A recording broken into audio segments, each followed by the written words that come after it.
ये सप्ताह में एक बार हवन अवश्य करें। वैसे तो प्रतिदिन करने का विधान है हवन। अब देखो, हवन करने के भी सैकड़ों फायदे हैं। हवन करने वाले के घर में कोई पितर दोष नहीं होता।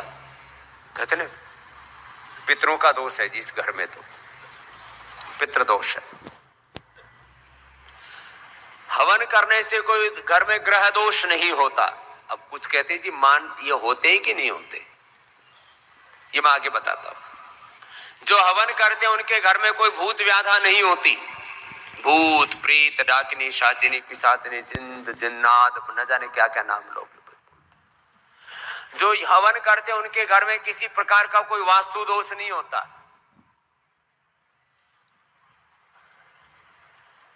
जो हवन करते हैं उनके घर में कोई भी प्रारब्ध दोष, संस्कार दोष,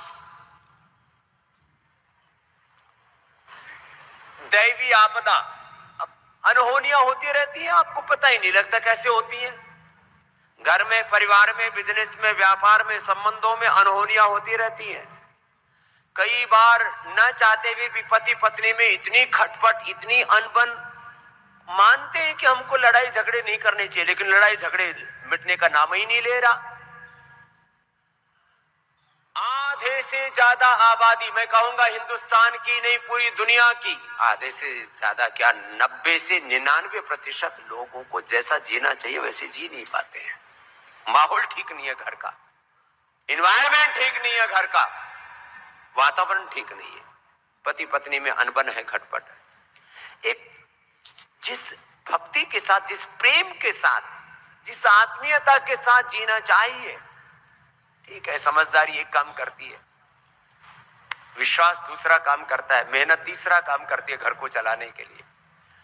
सब लोगों को विवेकशील होना चाहिए, घर में एक दूसरे से प्रेम करना चाहिए, ये मानते भी हैं और करते भी हैं।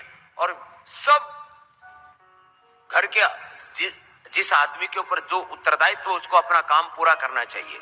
ये सब होते हुए भी घर में शांति क्यों नहीं? तो कहीं ना कहीं कोई अनिष्ट हो रहा है, अदृष्ट भी काम करता है। तो किसी भी प्रकार से सारे जो मैंने नाम लिए, एक नाम इसका है, घर में कुछ बुरी शक्तियों का असर है। और मैंने कई बार इसको कहा है, ये जो दिख रहा है ये एक दृश्य जगत है। इसमें मनुष्य और मनुष्यतर, जड़ चेतन, जीव जगत, इतनी बड़ी सृष्टि है, इसको तुम महसूस भी नहीं कर सकते। पूरा इतना बड़ा है संसार, जितना बड़ा ये दृश्य जगत है, चींटी से लेकर के हाथी तक और मनुष्य से लेकर के मनुष्यतर, जड़ चेतन, जीव जगत, ये पिंड, ये ब्रह्मांड जो दिख रहा है तुम्हें आंखों से, इससे परे। और ये भी त्रिगुणात्मक है, गुण त्रय विभाग, योग, श्रद्धा, त्रय विभाग योग, भगवत गीता में, वेदों में, उपनिषदों में, और ये हकीकत है। This is the nature of existence. ऐसे ही सूक्ष्म शक्तियां, उसमें भी सात्विक, राजसिक, तामसिक, जैसे मनुष्यों में भी सात्विक, राजसिक, तामसिक है, ऐसे ही सूक्ष्म शक्तियां भी है, जीवों, सूक्ष्म जीव है, सात्विक, राजसिक, तामसिक। उनके परे इनको ही कोई भूत प्रेत और अलग अलग नाम देते हैं, सात्विक, राजसिक, तामसिक शक्तियों को। उसके पर एक देव योनि है, दैवी शक्तियां है। उसके परे फिर एक अवतारी पुरुषों की शक्ति है। जो अवतारी पुरुष है, भगवान राम, कृष्ण, हनुमान आदि, जो अलग अलग देवी देवता जो हम मानते हैं ना, और अवतारी पुरुष, सतयुग, त्रेता, द्वापर, सतयुग, द्वापर, त्रेता और कलयुग की चल आते आते कितने अलग अलग मत संप्रदायों में जो अलग अलग मान्यताएं हैं, इनका कोई ना कोई आधार है, कोई ऐसी नहीं हो जाती है मान्यताएं।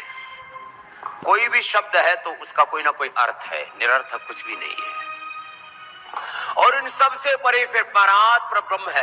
ये सारी शक्तियां भगवान के नियंत्रण में रहती है। जो यज्ञ करता है उसका ये दृष्ट जगत तो ठीक होता ही है, उसका सूक्ष्म जगत, ये दैवी शक्तियां, ये अवतारी शक्तियां और स्वयं भगवान यज्ञ से प्रसन्न हो जाते हैं। और इसलिए जो हवन करता है उसके घर में कोई अनिष्ट नहीं होता है। अब करना तो ये रोज चाहिए। हम आपके रोग तो मिटाते हैं, अलग अलग प्रकार की औषधियां देते हैं इसमें, वातिष्ठ, पित्तिष्ठ, कपिष्ठ, हृदयष्ठ, मधुष्ठ, मेधाइष्ठ, गुग्गल गाय का घी आदि डालते हैं। इससे रोग तो मिटते ही है, इससे जो सूक्ष्म दोष है, अब किसी के जीवन में ऐसे ही अनिष्ट है अलग अलग प्रकार के, आपको खुद ही नहीं पता, सब कुछ ठीक ठाक है, फिर ये बीमारी हुई कैसे, ये रोग आया क्यों, ये दुख आया क्यों जीवन में, ये घर में अनहोनी हुई क्यों? उसका उत्तर है यज्ञ आपने छोड़ दिया, हवन अग्निहोत्र छोड़ दिया। ये बहुत बड़ा तत्व है। तो मेरे भाई बहनों, आप अपना कल्याण चाहते हो तो अब ये दूसरों की दूसरी पूजा कर देंगे, दूसरा मेरा पाठ कर देंगे, जो तुम पैसे की गरूर में, पैसे का जो गुरूर है तुम में, अथवा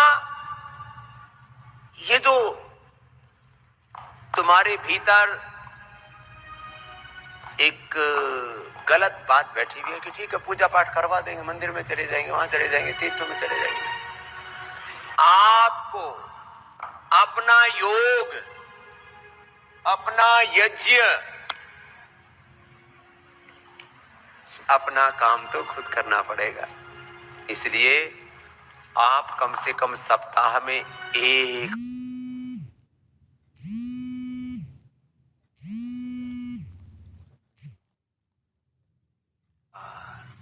सप्ताह में एक बार हवन अवश्य होना चाहिए। पतंजलि योग पीठ को आप देखते हो, और मैंने बचपन से लेकर के आज तक, लोग कहते हैं अनिष्ट होता है जी, क्या करें, न चाहते हुए भी तबाही और बर्बादी हो जाती है, घर में, परिवार में, बिजनेस में, व्यापार में, कुटुंब में, संसार में ऐसे ऐसे उपद्रव हो जाते हैं।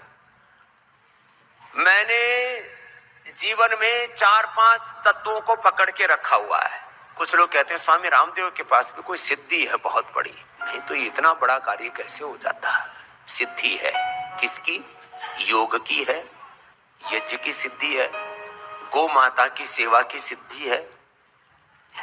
गौ माता की हमने सेवा की है, माता पिता गुरुजनों और जो भी दीन दुखी हमारे पास में आया, कोई भी अपना दुख लेकर के, हमसे जो बन पाया हमने अपनी तरफ से उसकी पूरी सेवा की है। सेवा की सिद्धि है,